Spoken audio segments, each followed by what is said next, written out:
1절부터 7절입니다. 사도행전 6장 1절부터 7절. 사도행전 6장 1절부터 7절입니다.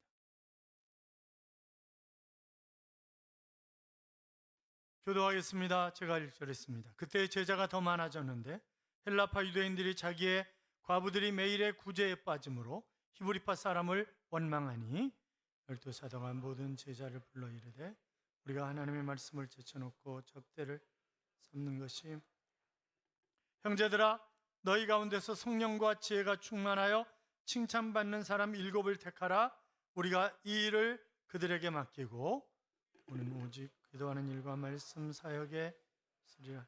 온 무리가 이 말을 기뻐하여 믿음과 성령이 충만한 사람 스데반과 또 빌립과 보로고로와 니가노르와 디몬과 바메나와 유대교에 입교했던 안디옥 사람 니골라를 택하여 사도들 앞에 세우니 사도들이 그들에게 같이요 하나님의 말씀이 점점 왕성하여 예루살렘에 있는 제자의 수가 더 심히 많아지고 허다한 제사장의 무리도 이도에 복종하니라.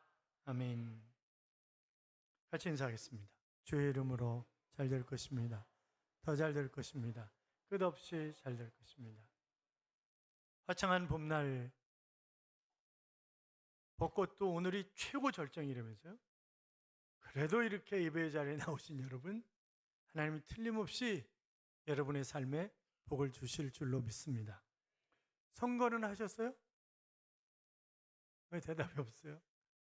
제가 어제 이제 일산에서 오전에 저희 노회 목사님 자녀가 결혼 예배를 드려서 거기 갔다가 그러고 와가지고 1시 좀 넘어서 주민센터 6층에 갔는데 완전 돛대기 시장이더라고요. 사람들이 막 두 줄로 쫙 돌면서 서 있는 거예요. 그런데 다 젊은 사람이야. 거의 나이 든 사람이 없는 거예요. 연세 드신 분들 각성합시다. 투표해야 되잖아요. 투표 안 하면 안 돼요. 특히 우리 지역에는 그 문제거리가 좀 있잖아요. 여러 가지 GTX 정차하는 문제, 또 서울 편입 문제. 서울 편입은 또 별내 사람 별로 안 좋아할지 몰라요. 또 노원구 사람도 별로 안 좋아할지 모르지. 근데 우리가 교회가 노원구에서 이쪽으로 이사 올 때 당회 30초 했어요. 우리 김장님 그쵸? 당회 30초 했죠? 버스 안에서 했어요. 그것도 그 땅 보고 어떻게 할래요? 목사님 마음대로 하십시오. 다른 의견 없습니다. 할렐루야. 당회 끝. 그게 끝이었어요. 200억짜리 공사 그렇게 한 거예요. 그러니까 얼마나 감사해. 근데 또 뒤에서 그러는 사람도 있었대. 아, 왜 시골로 가냐고. 서울하고 붙어 있는데 여긴 시골이야. 그거 아세요? 여기가 노원면 갈멜이에요. 노원면 갈멜이. 그러니까 노원면은 노원구가 된 거예요. 갈매동만 떨어져 나온 거예요. 이게 갈멜이로. 그러니까 이게 우리가 원래 서울이라니까. 그리고 이제 사실 그 갈매역 정차를 이제 물론 저쪽 끝에 갈매동 끝에 쪽 사시는 분이나 별내 사시는 분이나 그런 분들이 뭐 굳이 뭐 갈매역 그냥 뭐 별역 옆인데 섰다가나 이런 얘기 하실 수도 있는데 제가 누차 말씀드렸죠. 그러면요 우리는 교통 지옥돼요. GTX 그냥 지나가죠. 지금도 전철 20분에서 25분에 한 대씩 서요. 그거 지나가면 1시간에 한 대씩 쓰는 거예요.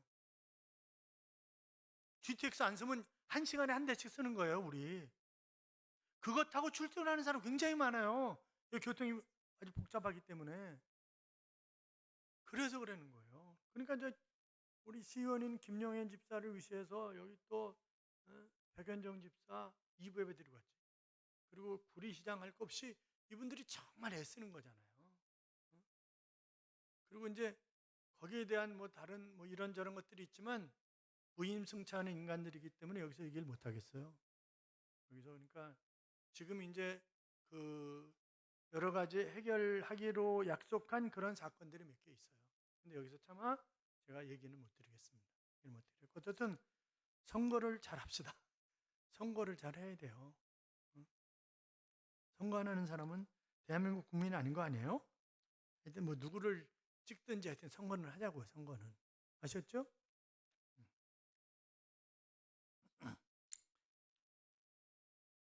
작가가 되는 것이 꿈인 한 사람이 있었습니다.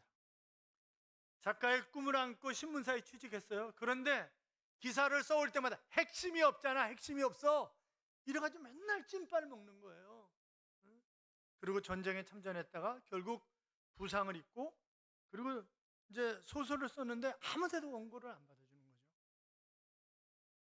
그러기를 4년째 열심히 글쓰기 연습을 했지만 출판사 편집자들은 그에게 문학적 기량이 전혀 없다라고 하는 판단과 함께 집에서도 글 쓴다는 핑계로 맨날 집구석에 처박혀 있냐? 나가라. 집에서 내쫓았어요. 결국 1년 동안 한 20, 30편의 글을 써가지고 막 여기저기 쫓아다니고 그래가지고 얻는 수입이 얼마냐? 우리나라 돈으로 1년 수입 20만 원 정도. 살 수가 없는 거죠. 살 수가 없는 거예요. 그러니까 수도, 전기, 화장실 이런 것도 없는 빈민가에서 생활을 하고 끼니를 채우기 위해서 비둘기를 잡아먹고 별짓을 다 하는 거죠. 그런데 더 기가 막힌 일은 이제 그 더 다이얼의 편집장이 당신은 절대 1%도 가망성이 없다. 그러니까 그냥 포기해.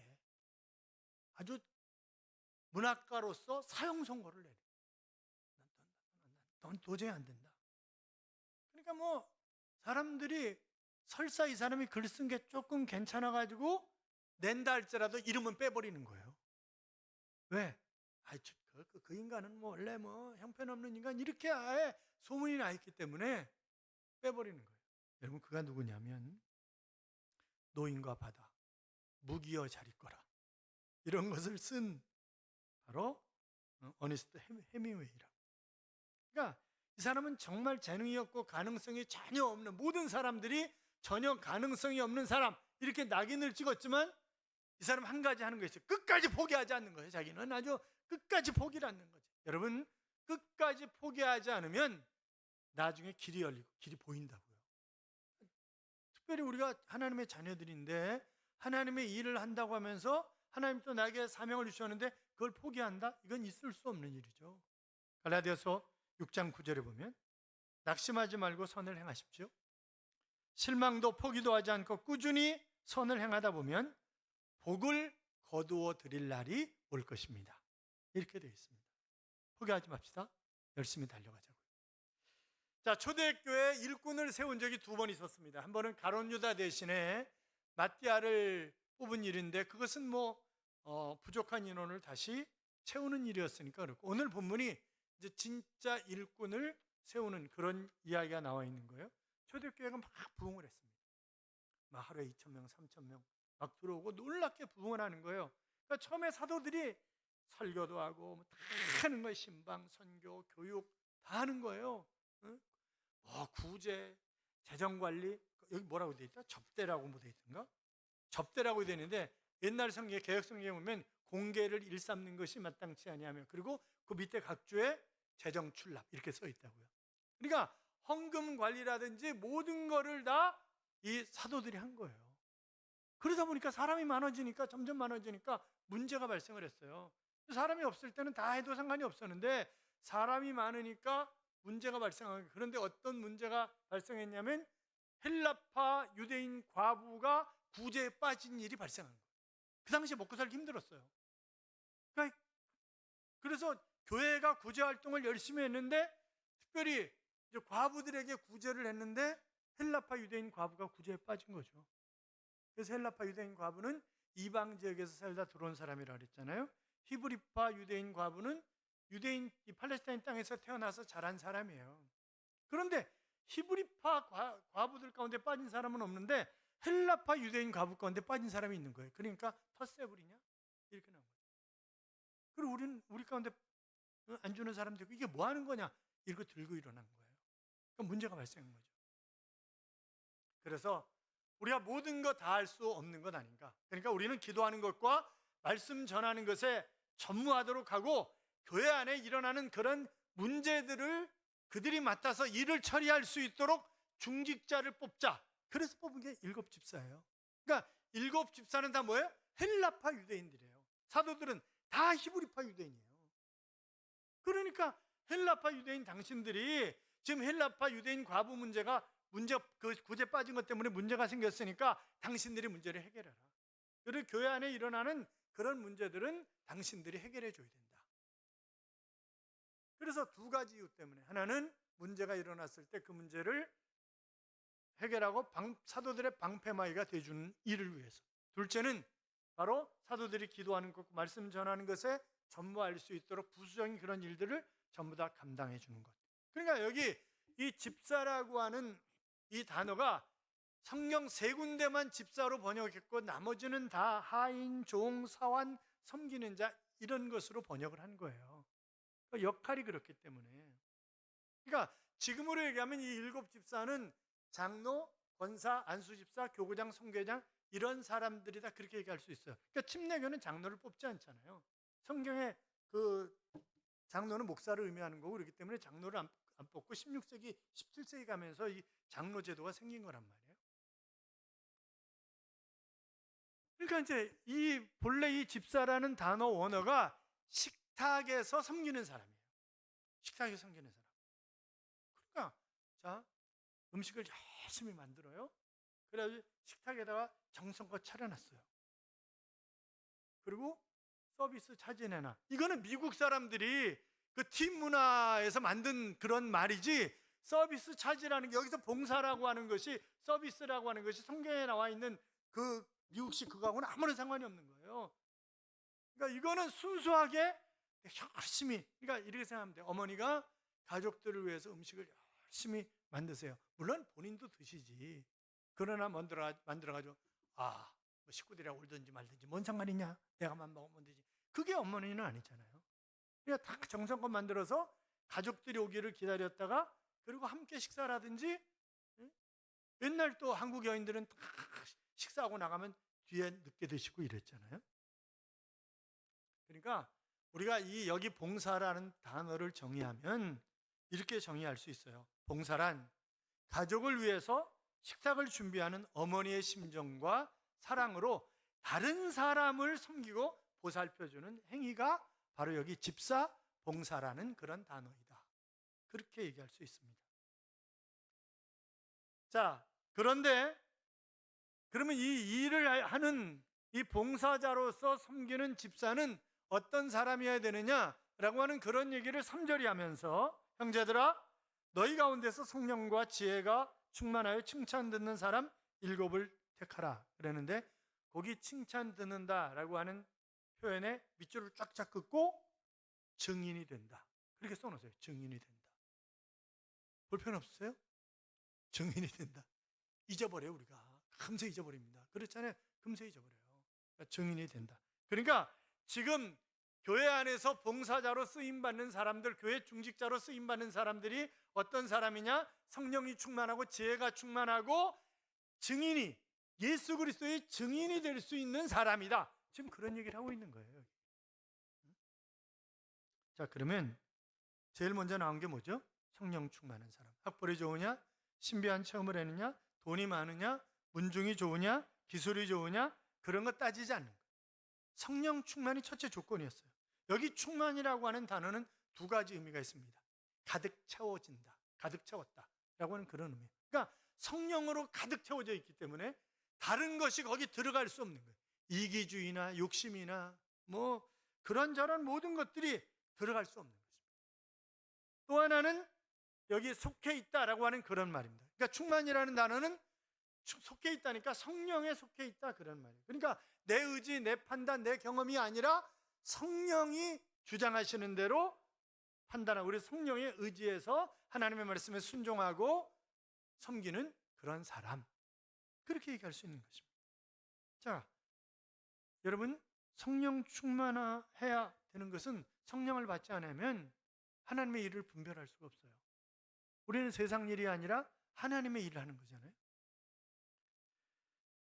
회사 일은 내 위에 상관한테 지시받고 하면 됩니다.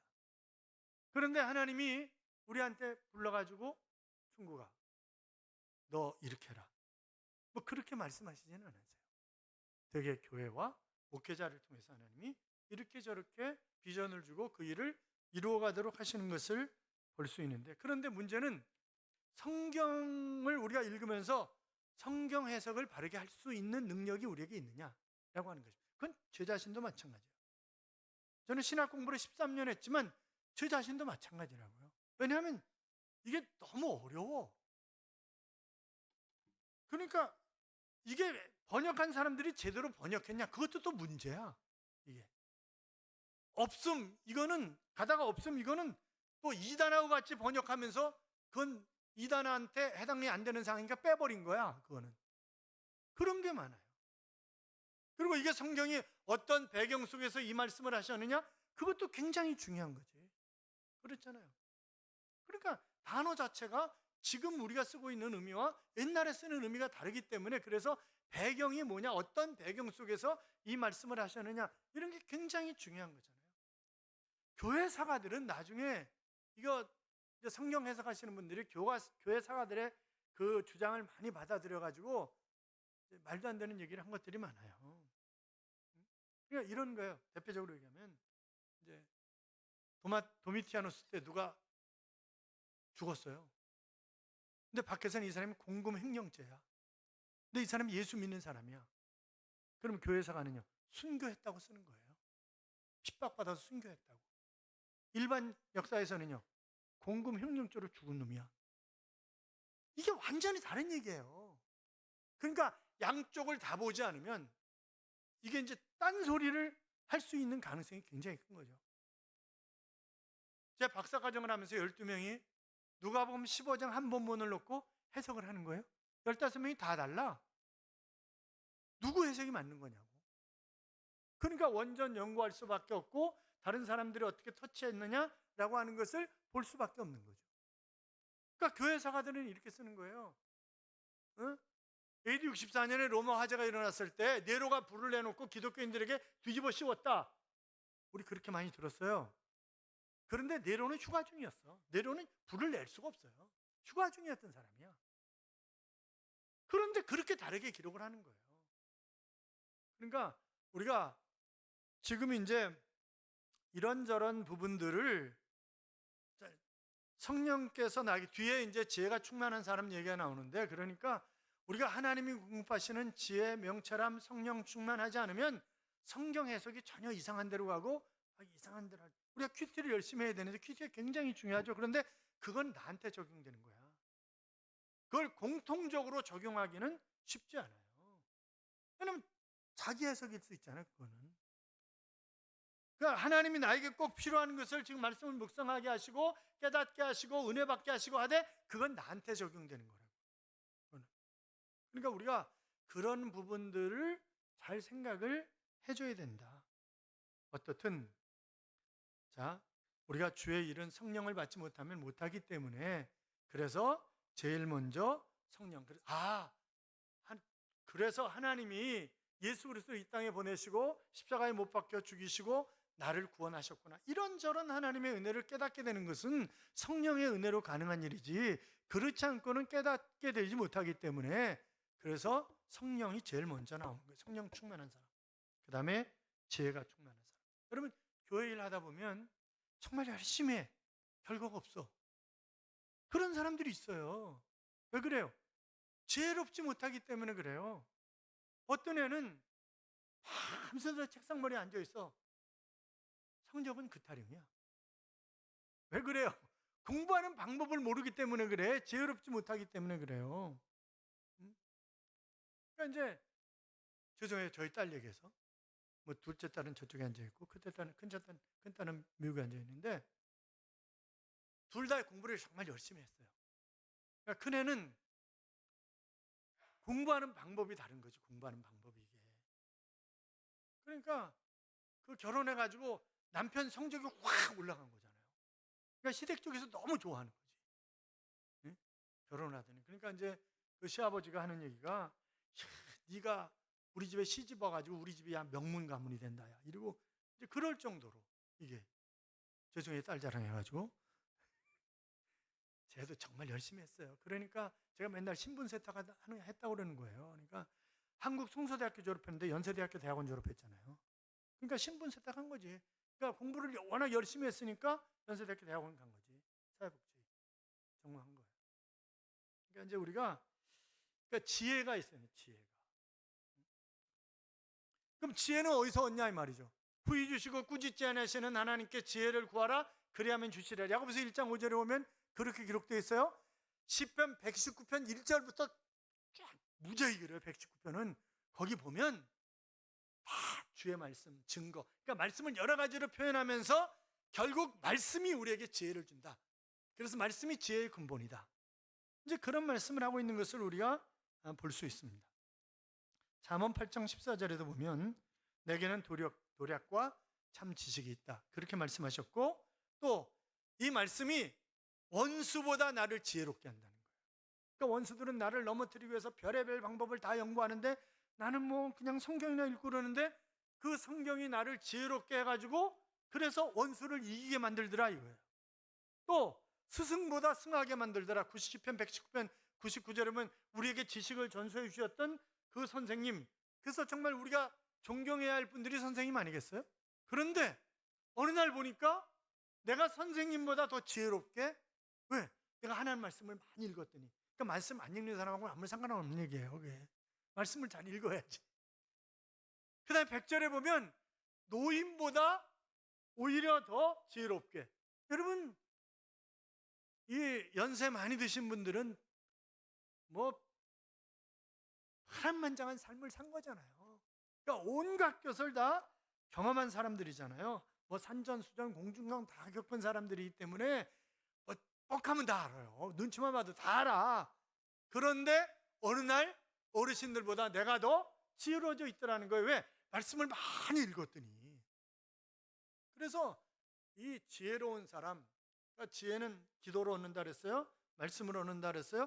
그러니까 하나님의 일을 할 수 있는 진정한 일꾼이 누구냐? 지혜로운 사람이다. 그런 얘기를 지금 두 번째로 하고 있는 거예요. 그러니까 삼손 봐요. 삼손이 그 처음에는 성령 충만해가지고 난리가 났었어요. 그래가지고 뭐 힘은 또 얼마나 세. 그러니까 나귀뼈 하나 가지고 1000명을 막 죽이잖아요. 때려 죽이고 그러는데 그가 비참하게 죽습니다.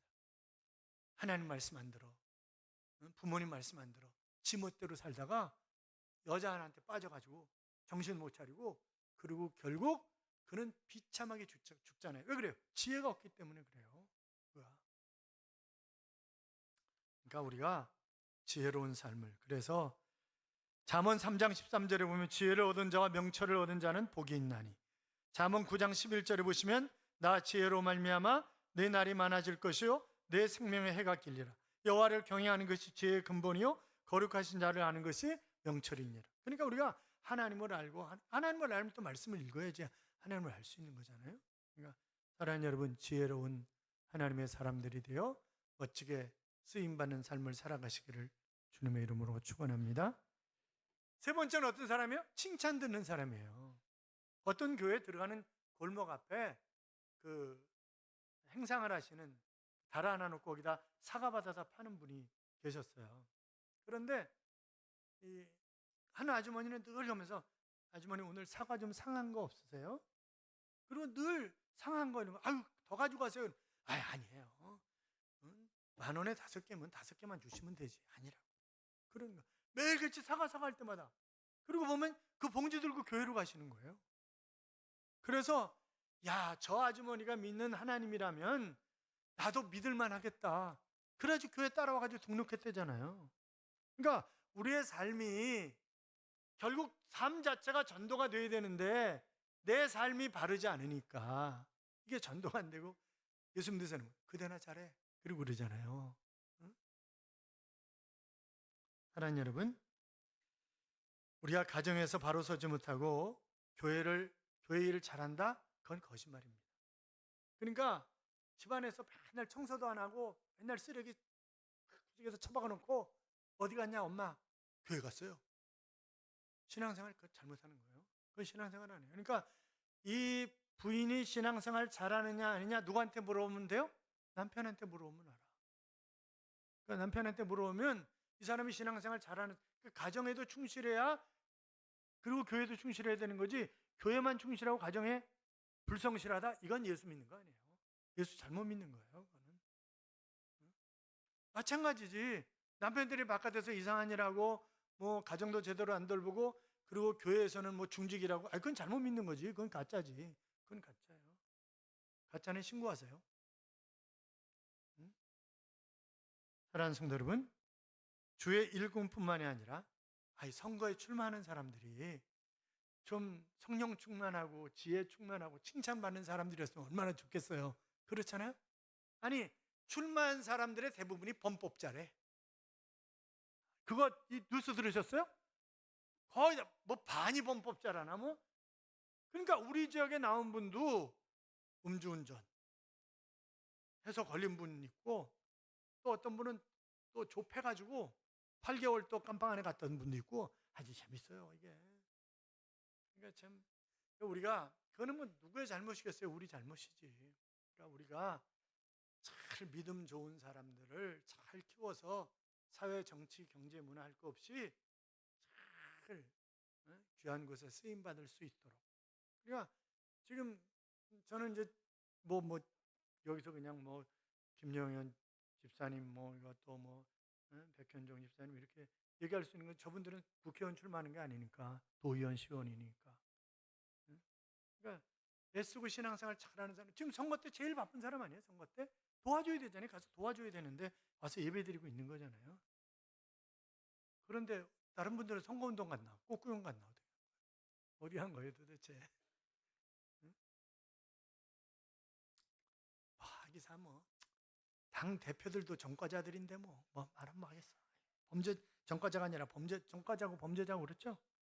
그런데 그러니까 그 우리 민족이 수치예요 이거는 사실상. 그러니까 그건 뭐 누구를 침뱉을 게 없어. 우리가 다 잘못한 거지 우리가. 그건 우리가 다. 그러니까 선거 똑바로 하자고요. 선거. 응? 사랑하는 여러분, 우리 모두가 성령 충만, 지혜 충만, 칭찬받는 그런 하나님의 자녀들이 되어 주님 쓰시기에 합당한 그런 그릇들이 되시기를 주님의 이름으로 축원합니다. 이런 찬양이 있죠. 세상 모든 민족